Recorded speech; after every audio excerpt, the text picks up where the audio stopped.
চাপৰ চিকিৎসালয়ত নাভূত নাচুত কাণ্ড ফাৰ্মাচিষ্ট অবিহনে চতুৰ্থ বৰ্গৰ কৰ্মচাৰীয়ে যোগান ধৰিছে ঔষধ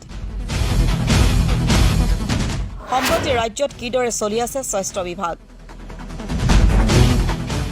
স্বাস্থ্য মন্ত্ৰীগৰাকীৰ দৃষ্টি আকৰ্ষণ হ'বনে এয়া ৩০খন বিচনাযুক্ত চাপৰ সামূহিক চিকিৎসালয়ৰ কাহিনী চাপৰ সামূহিক চিকিৎসালয়ত চিকিৎসকে লিখা ঔষধসমূহ ফাৰ্মাচিষ্ট অবিহনে চতুৰ্থ বৰ্গৰ কৰ্মচাৰীয়ে ৰোগীসকলক দি আছে ঔষধ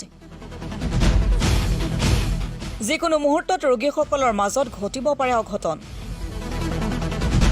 ফাৰ্মাচিষ্ট এগৰাকীয়ে যি ঔষধ দিব পাৰে সেইখিনি ঔষধ এগৰাকীৰ চতুৰ্থ বৰ্গৰ কৰ্মচাৰীয়ে দিব পাৰেনে সেয়া চিন্তিত বিষয়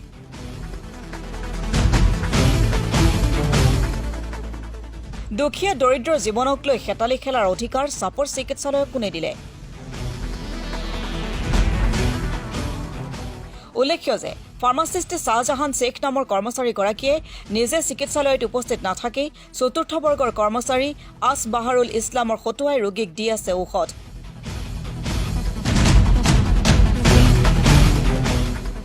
সেই দৃশ্য এতিয়া সকলোৰে চকু কপালত তুলিছে যাক লৈ চাপৰত এতিয়া তীব্ৰ প্ৰতিক্ৰিয়াৰ সৃষ্টি হৈছে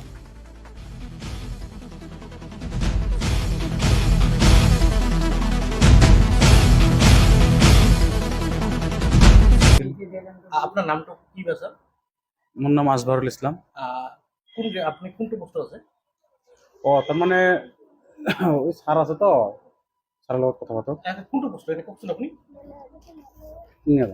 স্যার কোনটা পোস্ট স্যার এগুলা এই যে আসতেছে আসলে দিব স্যার আপনি ফার্মাসিস্ট নাকি আপনি ফার্মাসিস্ট নাকি না মই ফার্মাসিস্ট নহয় মই বস্তুখিনি রেডি কৰি আছো হ্যাঁ তার মানে আপনি দিয়েছে আমি দেখা বলছি নাই নাই নাই আপনি স্যার দিয়েছে যদি স্যার যদি বাই চান্স এটা যদি মিসপ্লেস হয়ে যায় নাই, নাই, ফার্মাসিস্টে নাই, করব নাই, আপনি একজন ফরগেট মানে নয় আপনি ফরগেট মানে না স্যার কখন নাই আপনি একজন ফরগেট নাই মই মেডিসিন দিয়া নাই তো আমার ভিডিও আছে ভিডিও আছে আপনি দিছে স্যার আপনি দিয়ে না, আমি মিছা কথা কোৱা নাই ক্যামেৰা কিন্তু মিছা নাই কিন্তু এটা নিয়ম নাকি স্যাৰ আপনি নিজে কওকচোন ফাৰ্মাসিস্টৰ জন্য ফৰগেট মেডিসিন দিয়ে থাকিব পাৰে নেকি স্যাৰ আপনি নিজে কওকচোন এগুলা না ওই যে সাধাৰণত আসতে দিতেছে চলো বাইৰে পেশাব কৰে গেছে তো আসতেছে পাৰে নেকি স্যার কখন আপনি নিজে কওকচোন নাই নাই মই নহয় এগুলা আপনি দিয়েছিলেন স্যার নাই নাই মই এই যে একটু ফিল আপ কৰিছো আপুনি দি আছে শুনক আমাৰ লগত ভিডিও আছে আপুনি দি আছে নাই নাই শুনক আপুনি লিখি দি আছে আপুনি সব কৰি আছে কত লিখি দিছো আপুনি যিলা প্ৰেসক্ৰিপচন আহি আছে প্ৰেসক্ৰিপচন চাইছে আপুনি দি আছে স্যার ভিডিও কেতিয়া মিছা নাপায় আপনি নাই নাই মই সব মানে আপনি কিয় দিব লগত কৰিছে আপোনাৰ আপোনাক আমি দহৰ নাই নাই নাই নাই মই দিয়াই নাই মই নাই দিয়া দিব লগত কিয় পৰিছে মানে কি ফাৰ্মাসিৰ অভাৱ নেকি নাই, নাই। ছুটি ফাৰ্মাসি ছুটি আছে নাই নাই মই নাই দিয়া তো দাদাই মানে পেশাব কৰিব গৈছে মোক কৈছে কয় বস্তু হেলি কৰি দে কোন দাদা স্যাৰ শাহজাহান দা ক'ত আছে তাৰমানে সিহঁতে তাৰমানে ইয়াৰ পেশাব কৰিব গৈছে সিফালে গ'ল নেকি অলপ আৰু মই সেইটো লিখি আছো আমি 1 ঘন্টাৰ পৰা ইয়াত আছো কিন্তু তাকতো দেখা নাপালো আমি হা 1 ঘন্টাৰ পৰা ইয়াত আছো আমি আছে দেখা নাপালো আছে আছে তেখেতক দেখা নাপালো স্যার এতিয়া তেওঁ ক'ত বা গ'ল পেশাব কৰিব গৈছে মইতো দিয়া নাই মই এইটো লিখি আছো ভিডিও আছে আপুনি মিছা কথা কিয় বাৰে নাই বাৰে সব কৈ আছে এইটো সব কিন্তু আমি দিছো ঠিক আছে ঠিক আছে ৰোগীৰ লগত হেতালি খেলি আছে জীৱনক লৈ হেতালি খেলি আছে কি নাই বাইচেন্স যদি কিবা এটা হৈ যায় নাই মই দিয়া নাই তো ভিডিও কেতিয়া আমাৰ মিছা ভিডিও কেতিয়া মিছা কথা নহয় ভিডিও আছে আপুনি পুৰা হ'ব থেংক ইউ আপুনি আপোনাৰ কামখিনি কৰি যাওক কিন্তু না, মই কিয় কাম কিন্তু কৰিম? কিন্তু এইটো অনুচিত এজন নাই মই জাষ্ট এজন ফাৰ্মাসিষ্ট অবিহনে ফৰগেটে ঔষধ দিব নোৱাৰে নাই মই দিয়া নাই তো মই জাষ্ট আপোনাৰ পোষ্টটো কি এই কি এটা চাওক মই আপোনাৰ আপোনাৰ কষ্ট কথা কওক নাই নাই মই ইয়াতে চাওক আপোনাৰ পোষ্ট ৰ'ব ৰ'ব মই আপোনাৰ পোষ্টটো কি কয় কষ্ট কথা ক'লে হ'ল মই এমটিএছ চাপৰ চিকিৎসালয়ত যি অদ্ভুত কাণ্ড হৈ আছে ডক্টৰে প্ৰেছক্ৰিপশ্যন কৰা ঔষধ যি ফাৰ্মাচিষ্ট অবিহনে এটা ফ'ৰ গ্ৰেডৰ কৰ্মচাৰী দি সঁচাকৈ এক গৰিহণাযোগ্য আৰু এই চেগতে মই ক'ব বিচাৰোঁ যে অসম চৰকাৰে কি কৰি আছে তেখেত সদায় ঢাকঢোল পিটাই থাকে উন্নয়নৰ কথা বতৰা কৈ থাকে তেওঁলোক সঁচাই নজৰ ৰাখিছেনে যে চিকিৎসালয়সমূহত কি হৈ আছে মই সেইকাৰণে চৰকাৰক ইয়াৰ পৰাই চাপৰ আঞ্চলিক কচুৰি ছাত্ৰ সন্থাৰ পৰা জনাব বিচাৰোঁ যে অতি সোনকালে আপোনালোকে বিদ্যুৎ ব্যৱস্থা লৈ যি কৰিব লাগে কৰক আৰু চাওক যদি এই ঔষধৰ কাৰণে যদি আমাৰ চাপৰ অঞ্চলৰ যিকোনো নাগৰিক মৃত্যুবৰণ কৰিব লাগে ইয়াত দায়ী কোন হ'ব চৰকাৰে দায়িত্ব ল'ব নেকি পৰিচয়টো দাঙি ধৰিব মই শাহজাহান শেখ চাপৰ বিপিএসসি ফাৰ্মাচিষ্ট এনআৰএছএমৰ ফালৰ পৰা কৰি আছো আপোনাৰ দায়িত্ব এজন ফৰগেটে কৰি আছে হয় জ্ঞাত নিশ্চয় হয় আজি মানে মই যেহেতু ব্লক ফাৰ্মাচিষ্ট মোৰ মানে ইয়াতে তিনিটা পোষ্ট থাকে একচুৱেলি পিএসসি এটা সিএসসি এটা আৰু বিপিএসসিৰ এগেইনষ্টত এটা PSC আৰু CSC দুটাই বৰ্তমান খালী হৈ আছে। এজন বেমাৰত হাৰ্ট এটাক হৈ আছে আৰু এজন ৰিটায়াৰ হৈছে 6 মাহ হ'ল। এই 350-400 পেচেণ্ট হয় পাৰ ডে।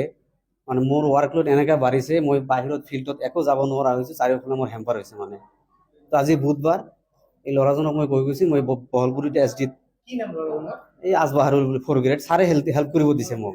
সি মোক ঔষধ কাটি দিয়ে। কি নাম ভালকে কওক। আজবাহাৰুল ইছলাম, আৰু তেওঁ কি কোনটো পোষ্টত? এনে আমাৰ গ্ৰেড 4 পোষ্টত আছে। সি মোক হেল্প কৰে, কেতিয়াবা ঔষধ আনি দিয়ে, কাটি দিয়ে, তাক থৈ কেতিয়াবা মই পেচাব কৰিব যাওঁ, পানী খাব যাওঁ, এইখিনি মোক হেল্প কৰে মানে। আজি কি হৈছে? আজি হ'ল মানে মই ৰাতিপুৱা তাক ফোন কৰিলোঁ যে ভাইটি মই বহলপুৰ অলপ কাম আছে, তাতে মই ফাৰ্মাচিষ্টক লগ কৰি তাতে যাম, তুমি অলপ ৰেডি কৰা ডিছপেঞ্চিংটো। মোৰ আহোঁতে 12টামান বাজিল। আহোঁতে 12টামান বাজিল, বহলপুৰ SDত মোৰ কাম আছিল, মনিটৰৰ কাম থাকে বুধবাৰ, মই তাতে অলপ গৈছিলোঁ। কি ঔষধ দি আছে? সি এতিয়া দি আছে, কিবা অসুবিধা হ'লে মোক ফোন কৰি লয়। কিন্তু এজন ফৰ্থ গ্ৰেডে এজন ফাৰ্মাচিষ্ট নাই নোৱাৰে, এইটো নোৱাৰে, এইটো মই আৰু নেক্সট টাইম এনেকুৱা যাতে নহয়। আৰু মোৰ ফালৰ পৰা এটাই ৰিকুৱেষ্ট যে আমাৰ ভেকেণ্ট পষ্ট দুটা এটা মানুহ যাতে মোক হেল্প কৰিব দিয়ে। ফাৰ্মাচিষ্ট এজন অতি শীঘ্ৰে দৰকাৰ হৈছে মোৰ ইয়াত। তাৰমানে আপুনি অকলে অকলে অসুবিধা অকলে বিৰাট অসুবিধা হৈছে। সেইকাৰণে মানে যে ফৰ্থ গ্ৰেডে দিব লগত কৰিছে নেকি? হয়, তাক মই বাধ্য কৰা নাই, সি মোক হেল্প কৰাৰ কাৰণে ৰাখিছে, অলপ চলপ হেল্প কৰে মোক। কিন্তু এজন ফাৰ্মাচিষ্ট অবিহনে নাই নোৱাৰে, সি নোৱাৰে, মই এইটো জানো। নাই নোৱাৰে, মই আৰু সতৰ্কভাৱে চাম। আৰু যদি পেচেণ্টৰ কিবা এটা হৈ যায় আপুনি ইয়াৰ কাৰণে দায়ী হ'ব নেকি? নাই, এইটোতো মোৰে দায়িত্ব হ'ব, মই যিহেতু আছোঁ ইয়াত। কিন্তু ছাৰে মোক কৈছিলে যে তাক অলপ শিকাই ল'বা, অলপ চলপ হেল্প কৰিব তোমাক। পানী খাব গ'লে, পেচাব কৰিব গ'লে এজন মানুহতো লাগে তাত, কি হ'ব গ'লে। এজন ফাৰ্মাচিষ্ট অবিহনে নোৱাৰে নহয়। নাই নোৱাৰে, লাগিব, ফাৰ্মাচিষ্ট ইমিডিয়েট লাগে। আৰু মই কৈছোঁ যে আমাৰ যিজন মানুহ ছুটিত আছে, কি অৱস্থাত আছে মই কেতিয়া ফোনো কৰা নাই। আৰু এজন মানুহ ৰিটায়াৰ হৈছে, তাৰে এগেইনষ্টত মানুহ নিদিলে, অতি শীঘ্ৰে এজন ফাৰ্মাচিষ্ট লাগে ভালকৈ পাব্লিকক ছাৰ্ভিচ দিয়াৰ কাৰণে। আৰু যে ইয়াৰ যাতে কোনো পাব্লিকে চাফাৰ নকৰে, ভুল ভ্ৰান্তি নহয়, মই আৰু মনোযোগ দি কাম কৰিম লাগিলে এইটো।